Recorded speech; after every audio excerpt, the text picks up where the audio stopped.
आप सभी पत्रकार साथियों को मेरा नमस्कार। साथियों, मैं और मेरे जैसी करोड़ों बेटियां हैं, भारत की बेटियां हैं, उस भारत की बेटियां जिसे भारत नहीं भारत मां कहा जाता है। और आज इस बात को मैं पूरी जिम्मेदारी के साथ, दुख और चिंता के साथ मुझे कहना पड़ रहा है कि भारत बेटियों के लिए, महिलाओं के लिए, खासतौर से नाबालिग बेटियों के लिए भारत अब सुरक्षित नहीं रहा है। मुझे मालूम है बात निकलेगी तो दूर तक लग जाएगी कि अलका लांबा महिला कांग्रेस की राष्ट्रीय अध्यक्ष ने यह कहा है कि वो भारत जिसे भारत माता कहा जाता है, वो भारत अब बेटियों के लिए सुरक्षित नहीं है। इस बात को कहने के लिए एक नहीं अनेकों बिहार कुशासन काल चल रहा है। बिहार में कुशासन काल, शुरुआत बिहार से करूंगी, आऊंगी हिंदुस्तान की भाजपा की डबल इंजन की सरकारों के पूरी तरह से बेनकाब करूंगी। ये मैं नहीं, नेशनल क्राइम रिकॉर्ड ब्यूरो के आंकड़े, तथ्य, सबूतों के साथ आई हूं, संसद में दिए जानकारी के लेकर आई हूं। 25 मई को मुजफ्फरपुर जिले के अंदर 9 वर्ष की दलित बेटी के साथ क्या हुआ आज सब जानते हैं। बलात्कार होता उस बच्ची का, उस पे वार होते, मात्र 9 साल की मासूम बच्ची के साथ ये सब हुआ, बलात्कार हुआ।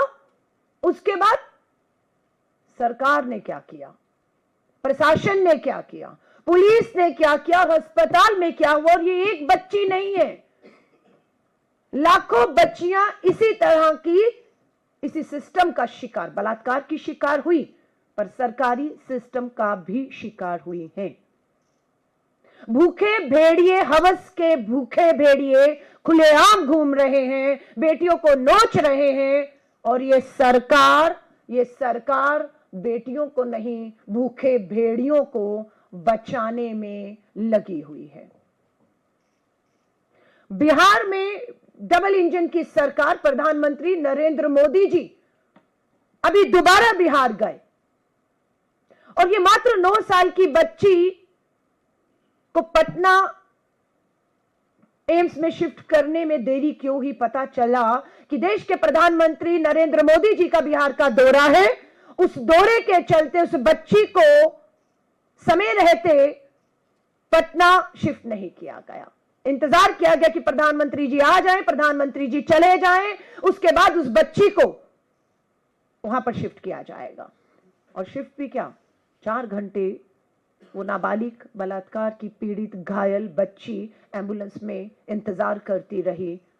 और उसका इंतजार जब तक खत्म होता, वो अपनी सांसें खत्म कर चुकी थी, वो बच्ची ने कल दम तोड़ दिया। और ये एक घटना नहीं है, मात्र 15 दिनों के अंदर, मात्र 15 दिन 2 हफ्ते के अंदर मुजफ्फरपुर में 5वीं कक्षा की छात्रा के साथ बलात्कार और हत्या की कोशिश, बच्ची के शरीर पर 20 से अधिक चाकुओं के निशान पाए गए। छपरा में स्कूल से लौटते वक्त एक छात्रा का अपहरण करके सामूहिक बलात्कार करके उसकी भी हत्या कर दी गई। सीतामढ़ी में भी नाबालिग बच्ची के साथ सामूहिक बलात्कार। बेतिया पश्चिम चंपारण में 2.5 साल, क्या उम्र है, 2.5 साल की बच्ची के साथ बलात्कार। मुंगेर में 16 साल की नाबालिग बच्ची के साथ बलात्कार। अररिया में 11 वर्षीय बच्ची के साथ बलात्कार और बेतिया में नाबालिग के साथ सामूहिक बलात्कार के मामले। मात्र 2.5 साल की बच्ची इसमें शामिल है और इसमें 16 साल की बच्चियां, नाबालिग बच्चियां शामिल हैं। अपराध रुक क्यों नहीं रहा है, किसको रोकना है? बच्ची को जब समय पर इलाज मिलता अस्पताल में तो बच्ची की जान सांसें बच सकती थी, पर इलाज समय से नहीं मिलने का दोषी कौन है, उसे क्या सजा है? आज हम उसकी भी सजा की मांग करते हैं। बिल्कुल स्वास्थ्य मंत्री, मुख्यमंत्री नीतीश कुमार जी, आपका कुशासन काल चल रहा है, जवाबदेही आपकी है, जवाबदेही आपके स्वास्थ्य मंत्री की है, जवाबदेही अस्पताल के सुप्रीडेंट की है, जवाबदेही उस पुलिस थानों की है जो इन अपराधियों में मामले तो दर्ज दबाव में करते हैं पर आगे कोई कार्रवाई नहीं करते हैं। सच्चाई लेकर आई हूं नेशनल क्राइम रिकॉर्ड ब्यूरो की, बेनकाब करूंगी। देश के प्रधानमंत्री नरेंद्र मोदी जी, आपकी सरकार के द्वारा जारी किए गए आंकड़े हैं। 18,000 मामले 2022 में, 18,000 मामले नहीं है, बेटियां हैं हमारी। 8,517 हमारी मासूम बेटियां हैं, बलात्कार की शिकार हैं। ये भारत में तभी कह रही हूं सुरक्षित नहीं रहा, और ये कहते हुए मुझे फख्र नहीं शर्म आ रही है। और मुझे मालूम है मेरे भारत की छवि देश और विदेश के अंदर बेटी और महिलाओं को लेकर पर्यटन के लिए आती हैं हमारी बेटियां, हमारे देश में लोग आते हैं, मुझे मालूम है इससे फर्क बहुत लोगों को पड़ने वाला है। लेकिन हम समाज का जो झूठा मान और सम्मान है, हाँ, कि चुप रहिए, क्या होगा उससे अगर बोलेंगे, आप बोलेंगे तो बदनामी होगी। बदनामी के डर से समाज नहीं बोलने देता, परिवार को चुप कर दिया जाता है। लेकिन आज ये आंकड़े बोल रहे हैं 18,000 बेटियों में कन्विक्ट जो है कितने हुए, 5,000 कन्विक्ट होते हैं। छोड़े कितने गए 22 में, 12,000 लोग छोड़ दिए गए, बरी कर दिए गए। 2021 में 11,000 ट्रायल होते हैं, कन्विक्ट 3,000 से ऊपर लोग होते हैं, बरी 7,000 से ऊपर। 2020 ट्रायल 9,000 से ऊपर, कन्विक्ट 3,000, बरी 5,000 से ऊपर। 2019 ट्रायल 16,000 मामलों में, ये बेटियां हैं, 16,000 मामलों में कन्विक्ट 4,000 होते हैं से ऊपर, बरी 10,000 से ऊपर। यानी कि जितना कन्विक्शन नहीं है उतना बरी है। कन्विक्ट होने के बाद सजा है।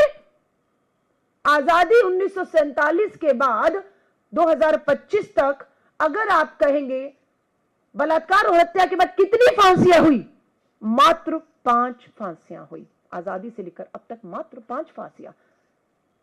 एक धनंजय चटर्जी का मामला था धनंजय का, उसमें फांसी उसको हुई। उसके बाद निर्भया में 4 को अभी फांसी होती है, तो कुल 5 में। कानून तो कहता है कि रेप में, नाबालिग बेटियों के रेप के मामलों में जो है वो फांसी बनती है। फांसी होती क्यों नहीं, हम ये पूछ रहे हैं। राजस्थान टॉप तो यूपी दूसरे नंबर पर। देश भर में 2022 में रेप के 31,000 से ज्यादा मामले दर्ज हुए, सबसे ज्यादा राजस्थान में। भाजपा की डबल इंजन की सरकार, नेशनल क्राइम रिकॉर्ड ब्यूरो कहता है नंबर 1 पर भाजपा की डबल इंजन की सरकार राजस्थान खड़ी है। नंबर 2 पर भाजपा की डबल इंजन की सरकार उत्तर प्रदेश खड़ी है, बेटियों के साथ बलात्कार, हत्या, जघन्य अपराधों में। मध्य प्रदेश भाजपा की डबल इंजन की सरकार तीसरे नंबर पे। महाराष्ट्र भाजपा की डबल इंजन की सरकार चौथे नंबर पे खड़ी है। भाजपा की डबल इंजन की सरकार हरियाणा में 5वें नंबर पे खड़ी है। और भाजपा की उड़ीसा में सरकार, नेशनल क्राइम रिकॉर्ड ब्यूरो कहता है महिलाओं के साथ जघन्य अपराध में टॉप 6 राज्यों में आपके भाजपा की डबल इंजन की सरकारें खड़ी हुई हैं। सख्त कानूनों के बाद सजाएं नहीं है। पूरा सिस्टम पूरी तरह से फेल हो चुका है इस देश का। यह चेतावनी है, यह देश की बेटियों को भी मैं कहूंगी, यह चेतावनी, यह अलर्ट है, क्योंकि देश की सरकार ने पूरी तरह से हथियार डाल दिए हैं अपराधियों के सामने उन्हें बचाने के लिए। प्रज्वल रेवन्ना, प्रधानमंत्री नरेंद्र मोदी जी वोट मांगे थे, इसके लिए आपने, कर्नाटक में हमारी सरकार है, मात्र इसी वजह से ये आदमी आज जो आपका चहेता था, जिसके लिए वोट मांगे थे, आज हमारी सरकार ना होती तो प्रज्वल रेवन्ना भी आजाद घूम रहा होता। मुजफ्फरपुर की बेटी की बात है, 2018 में मुजफ्फरपुर में ही बालिका गृह कांड हुआ था। बालिका गृह कांड आपको याद होगा, बिहार के मुजफ्फरपुर में 2018 का मामला, 18 से अभी तक चला, 2000 अभी पता लगता है कि 2025 इसी साल के जनवरी में सबको बरी कर दिया गया है। और उसको सजा क्या मिली थी, इनको उम्र कैद की सजा मिली थी, मिलनी फांसी थी। लेकिन बिहार की डबल इंजन की सरकार का मन पसीजता है और फांसी नहीं, उम्र कैद। और आज पता लगता है उम्र कैद की सजा मुजफ्फरपुर में, ये जिसका मुख्य आरोपी ब्रिजेश ठाकुर था, उसे और 10 आरोपियों को बरी कर दिया गया है। बरी क्यों किया गया?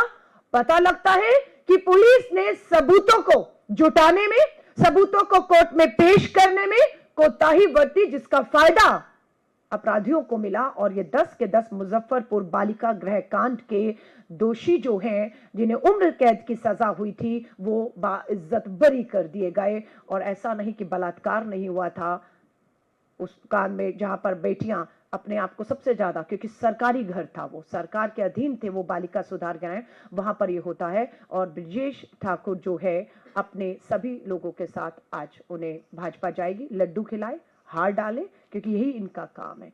और ये मैं फिर भारत में कह रही हूं, जिम्मेदारी के साथ कह रही हूं, हमारी राष्ट्रीय महिला आयोग और प्रदेश महिला आयोग भाजपा की सिर्फ कठपुतलियां बनकर रह गई हैं।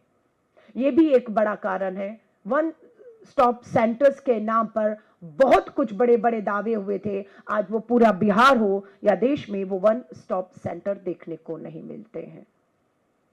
ये बेहद चिंता का विषय हो चुका है। मैं बार बार कह रही हूं और पूरी जिम्मेदारी को लेकर कहती हूं कि भारत, जिसे भारत मां कहा जाता है, उस भारत में बेटियां अब सुरक्षित नहीं रही हैं।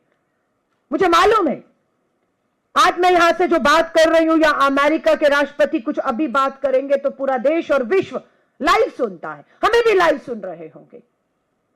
इसलिए शायद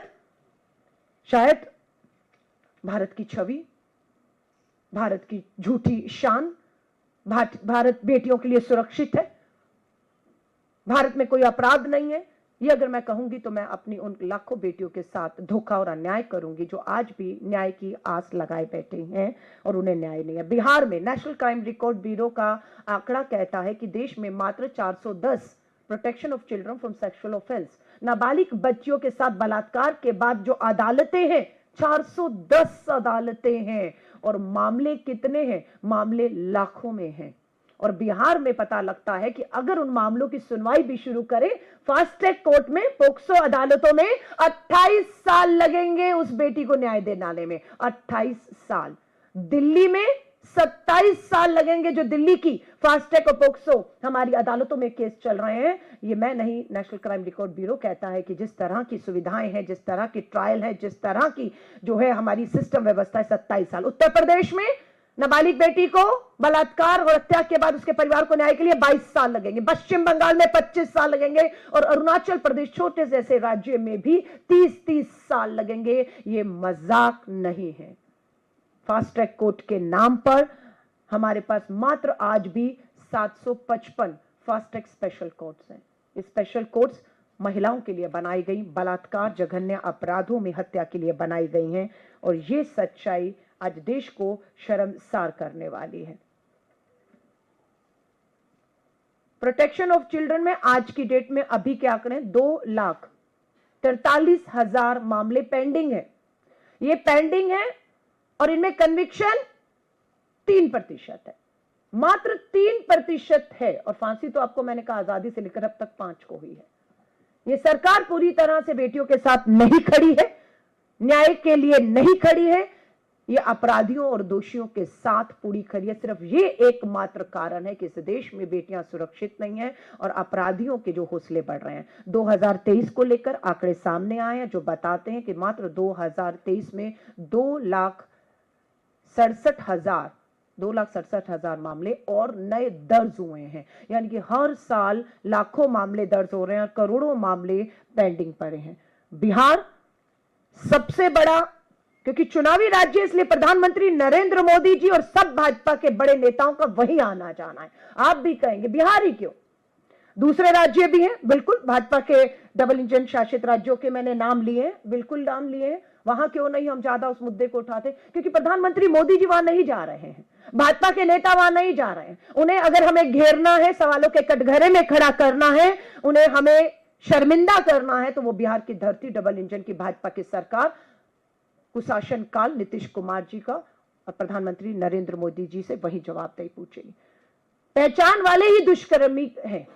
ये बताते हैं कि 2022 में 31,000 मामले अगर दर्ज हुए तो उसमें से 31,000 में 30,000 मामले जान पहचान के लोगों ने किए हैं। तो यानी कि साफ होता है कि अपराधी को ढूंढना, खोजना, पकड़ना, सजाएं देना मुश्किल काम नहीं है, क्योंकि अपराधी अनजान नहीं है, अपराधी छुपा नहीं हुआ। अपराधी उसी समाज, उसी घर, उसी परिवार में रहता है, उसी सिस्टम में रहता है और वो पूरा समाज, सरकार, सिस्टम उसे बचाने में लगता है। परिवार का कोई सदस्य अगर हम मामले करते हैं तो उसमें आप देखिए, दोस्त जान पहचान वाले 14,000 हैं, पारिवारिक दोस्त और पड़ोसी 13,000 के मामले 31 में, और परिवार के ही सदस्य 2,000 हैं। क्यों फांसियां नहीं हो रही हैं?